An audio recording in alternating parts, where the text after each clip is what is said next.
Di sini saya perwakilan dari kelompok 1 mata kuliah Keperawatan Medikal Bedah dari Fakultas Ilmu Kesehatan Universitas Muhammadiyah Jember. Saya semester 4 dari kelas B. Jadi, saya di sini mewakili teman-teman saya. Nama saya Cynthia Triutami. Ada teman saya Windy Melia, Madadila Nadif, dan Sinta Nurfadila. Di sini saya akan membahas sedikit tentang diabetes mellitus. Pembahasan saya ada konsep dasar teori DM, ada konsep asuhan keperawatan, kita juga membahas sedikit tentang critical appraisal journal atau jurnal apa saja sih yang kita pakai, dan masuk ke pembahasan.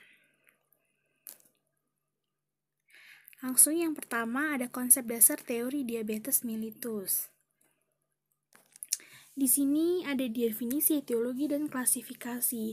Definisi diabetes mellitus sendiri adalah keadaan peningkatan kadar gula darah yang kronik sebagai akibat dari gangguan pada metabolisme karbohidrat, lemak, protein, karena kekurangan hormon insulin.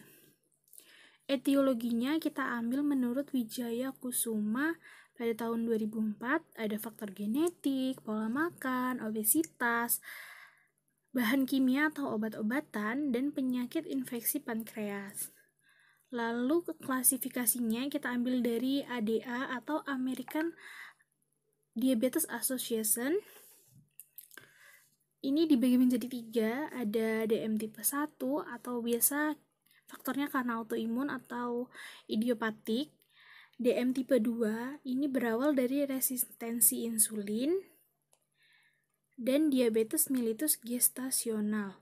Diabetes mellitus gestasional ini terjadi pada ibu hamil. Jadi kenaikan atau peningkatan kadar gula darah saat kehamilan. Bisa saja kadar gula darah itu turun seiring dengan kelahiran atau setelah kelahiran itu bisa turun. Lalu kita masuk ke patofisiologinya. Mohon maaf nih kalau patofisiologinya kecil-kecil ya. Jadi patofisiologinya ini langsung dibagi atau dari 2 tipe, ada yang tipe 1 dan tipe 2. Tipe 1-nya ini karena reaksi autoimun ya, atau karena faktor genetik bisa juga. Dan tipe 2-nya ini bisa karena obesitas, usia, pola makan, bisa juga karena genetik. Keduanya ini menyebabkan sel beta pankreas hancur dan menyebabkan defisiensi insulin. Dari defisiensi insulin sendiri menyebabkan 5 disfungsi. Yang pertama ada anabolisme protein yang menurun, metabolisme protein yang menurun, ada lipolisis yang meningkat, ada aterokleosis, dan penurunan pemakaian glukosa. Jadi kalau anabolisme protein yang menurun ini bisa menyebabkan kekebalan tubuh ini menurun dan menyebabkan resiko-resiko infeksi. Neuropati sensori perifer ini menyebabkan si klien kalau luka ini nggak kerasa. Jadi kalau luka tidak terasa menyebabkan cepat busuk kan. Pas busuk ini baru ketahuan, itu biasa kita sebut gangren. Itu penyakit luka yang khas diabetes mellitus, baik 1 maupun 2. Jadi kalau akut banget itu kena gangren. Gangren ini biasa disebut juga kerusakan integritas jaringan. Kalau metabolisme protein yang menurun ini bisa menyebabkan ketidakseimbangan nutrisi dari kebutuhan tubuh. Lipolisis yang meningkat ini juga bisa menyebabkan makrovaskuler, bisa menyebabkan jantung dan cerebral. Jantung sendiri bisa menyebabkan penyakit jantung yang nyeri akut, jadi penyakit jantung yang khas penyakit jantung. Cerebral itu bisa menyebabkan stroke. ada makrovaskuler dan menyebabkan juga mikrovaskuler. Ini yang menyebabkan gangguan penglihatan pada penyakit atau penderita diabetes dan juga kerusakan integritas jaringan. Lalu penurunan pemakaian glukosa ini menyebabkan hiperglikemi. Hiperglikemi ini juga dapat menyebabkan dehidrasi sehingga kekurangan volume cairan dan ketidakefektifan perfusi jaringan perifer. Jadi secara sederhana, gangren ini bisa terjadi karena anabolisme protein yang turun, bisa terjadi karena lipolisis yang meningkat dan penurunan pemakaian glukosa atau hiperglikemi. Lalu kita masuk selanjutnya ke komplikasi. Di sini ada yang akut, ada yang tadi hipoglikemi, ketoasidosis diabetes atau KAD,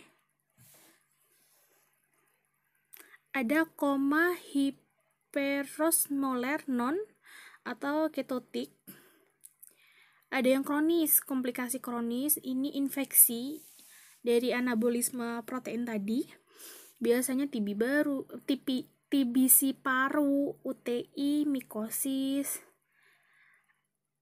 pada mata, atau glukoma penyakitnya yang biasa kita dengar. Pada mulut, lidahnya ini tebal, gangguan rasa akibat neuropati. Ada juga trakus urogenitalis atau hipotensi diabetik atau sering kencing atau sering BAK. Selanjutnya kita masuk ke manifestasi klinisnya. Jadi pada diabetes mellitus sendiri ini manifestasi klinisnya kita ambil sebagian 5. Ada kadar glukosa puasa yang tidak normal, biasanya tinggi. Hiperglikemia berat berakibat dengan konsekuensi metabolic deficiency insulin yang meningkatkan pengeluaran urin. Rasa lapar yang semakin besar, tapi BB-nya berkurang. Ini biasa disebut hipermetabolisme. Lelah dan mengantuk. Gejala lain yang dikeluhkan adalah kesemutan, gatal, mata kabur, impotensi, dan pruritus vulva. Pemeriksaan penunjangnya ada kadar glukosa darah, tes laboratorium DM, tes saring pada DM, ini tes darah. Ada tes diagnostik pada DM, ada GP, GDP, GDS, GD2PP, glukosa darah 2 jam postprandial, glukosa jam kedua (GO). Ada juga tes monitoring terapi DM, tes untuk mendeteksi komplikasi apa saja yang kemungkinan terjadi. Lalu kita masuk ke penata laksanaan medis. Kita ambil dari Issel Beckler tahun 2000 membahas tentang diabetes tipe 2. Ada penurunan BB yang cepat, hiperglikemia berat disertai ketosis, ketoasidosis diabetik, hiperglikemia dengan asidosis laktat, kehamilan dengan DM atau diabetes mellitus gestasional yang tidak terkendali dengan pencernaan makanan, gangguan fungsi ginjal atau hati yang berat. Kontraindikasi atau alergi terhadap OHO. Lalu kita masuk ke konsep asuhan keperawatan diabetes mellitus. Jadi kita masuk ke pengkajiannya. Ini ada anamnesa, data atau data fokusnya itu biasa identitas, keluhan utama saat masuk rumah sakit, riwayat penyakit sekarang, riwayat penyakit kesehatan terdahulu, dan riwayat kesehatan keluarga atau penyakit yang diderita oleh keluarga. Lalu pemeriksaan fisiknya aktivitas dan istirahat, sirkulasi, integritas ego, eliminasi, makanan dan cairan, neurosensori, pernapasan, seksualitas, dan penyuluhan. Kita masuk ke diagnosis. Kita ambil 7 diagnosis. Yang pertama, defisit volume cairan berhubungan dengan diuresis osmotik. Yang kedua, ada perubahan nutrisi kurang dari kebutuhan tubuh berhubungan dengan penurunan insulin. Resiko tinggi terhadap perubahan persepsi sensori, penglihatan berhubungan dengan gangguan mikrovaskular, keletihan berhubungan dengan penurunan massa otot, kerusakan integritas kulit berhubungan dengan gangguan sirkulasi, perubahan pola nafas berhubungan dengan asidosis metabolik, dan kurangnya pengetahuan mengenai penyakit berhubungan dengan kurang mengingat intervensi informasi. Kita masuk ke rencana asuhan keperawatannya. Dari defisit volume cairan, kita mengkaji suhu, warna, tugur kulit, kelembapan. Kita juga pantau dan pemasukan atau pengeluaran dan catat balance cairan. Berikan cairan 1.500 sampai 2.500 ml. Pada perubahan nutrisi kurang dari kebutuhan tubuh, kita menentukan program diet dan pola makan pasien.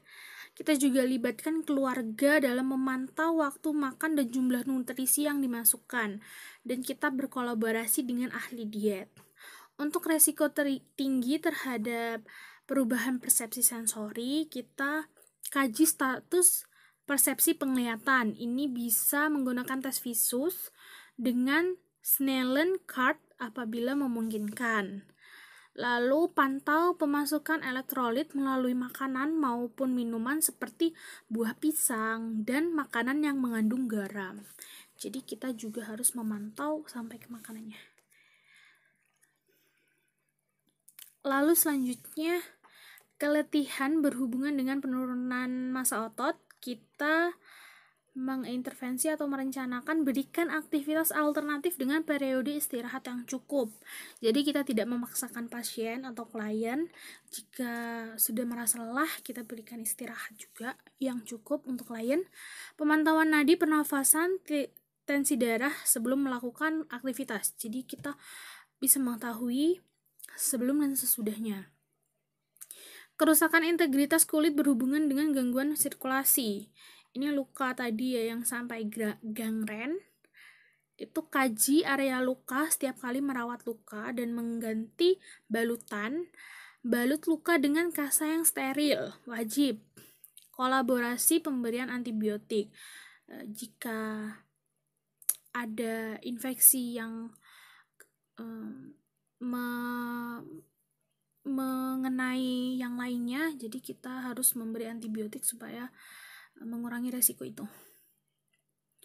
Selanjutnya, pola nafas tidak efektif berhubungan dengan asidosis metabolik. Ini kita merencanakan tinggikan bagian kepala, tempat tidur untuk memudahkan bernafas, dan kaji frekuensi dan kedalaman pernafasan. Yang selanjutnya, kurang pengetahuan mengenai penyakit berhubungan dengan kurang mengingat intervensi informasi. Kita mengintervensikan lakukan pemberian pendidikan kesehatan secara bertahap sesuai rencana pada satuan acara pembelajaran atau SAP. Tinjau ulang program pengobatan. Jadi kita memberikan pendidikan kesehatan ini bertahap supaya menjadi terbiasa pasiennya. Jadi tidak mudah begitu saja, tidak mudah lupa begitu saja. Selanjutnya kita masuk ke implementasi dan juga evaluasi. Menurut Nur Salam pada 2011, implementasi keperawatan itu tindakan yang dilakukan oleh perawat maupun tenaga medis untuk membantu pasien dalam proses penyembuhan yang sebelumnya disusun dengan rencana keperawatan. Jadi rencana atau intervensi keperawatan sebelumnya ini kita implementasikan atau kita lakukan pada pasien. Lalu kita melakukan evaluasi setelah implementasi. Evaluasi sendiri itu dibagi menjadi dua, ada yang formatif dan somatif. Formatif ini berjalan di mana evaluasi dilakukan sampai dengan tujuan tercapai. Jadi pada rencana keperawatan atau intervensi keperawatan itu seharusnya kita masukkan kriteria hasil dan tujuan. Kalau yang formatif sampai tujuan yang dicantumkan itu tercapai. Dan evaluasi somatif ini evaluasi akhir di mana dalam metode evaluasi ini menggunakan SOAP. Selanjutnya kita akan masuk ke critical appraisal journal, atau kita membahas sedikit jurnal yang kita pakai untuk pembahasan. Ada jurnal internasional dan nasionalnya.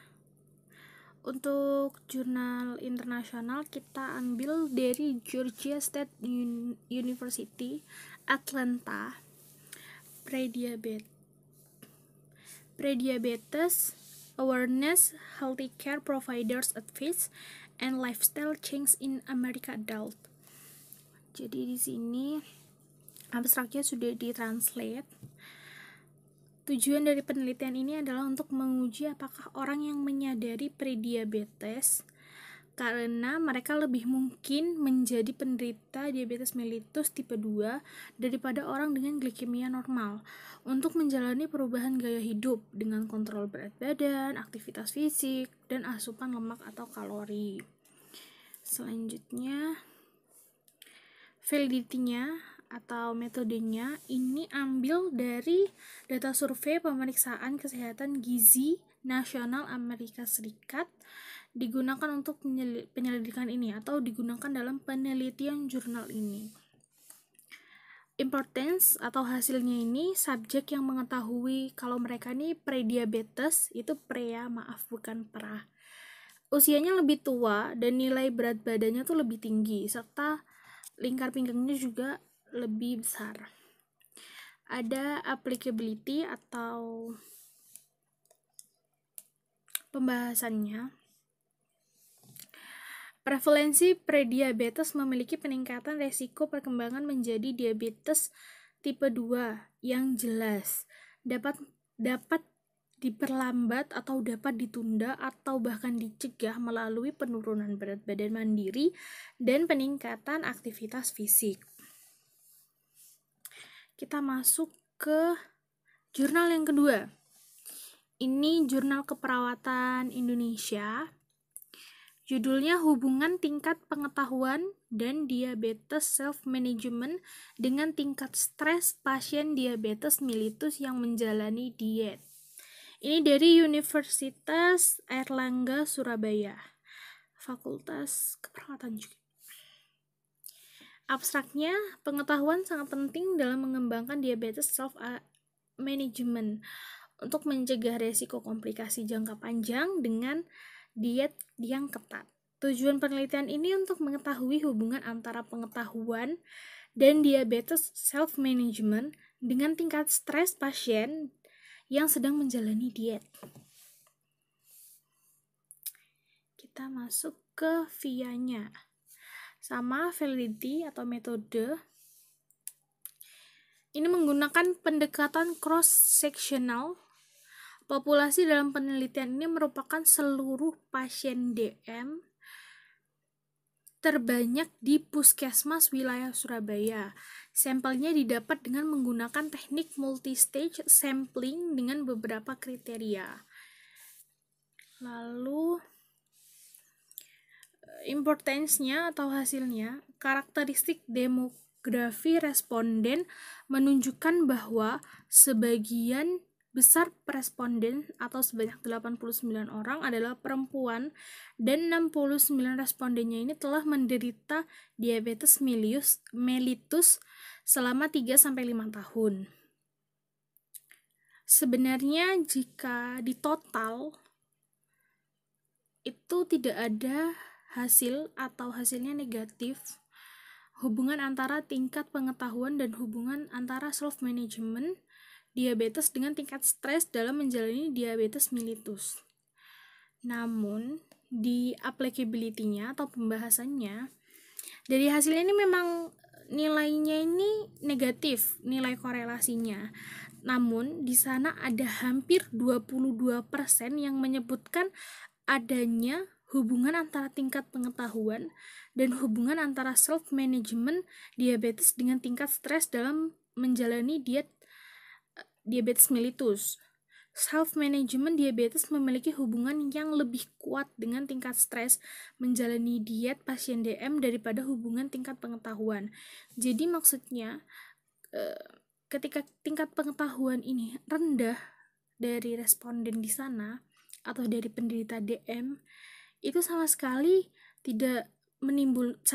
atau sedikit menimbulkan stres saat melakukan diet, karena memang mereka tidak mengetahui, karena tidak ada pengetahuan itu.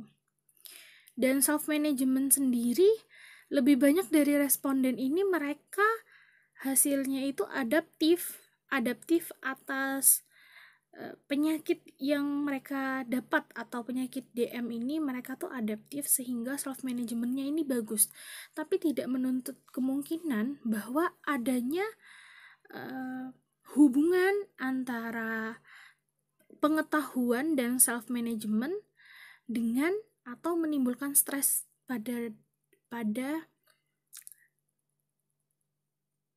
saat menjalani diet itu, yaitu sebesar 22%.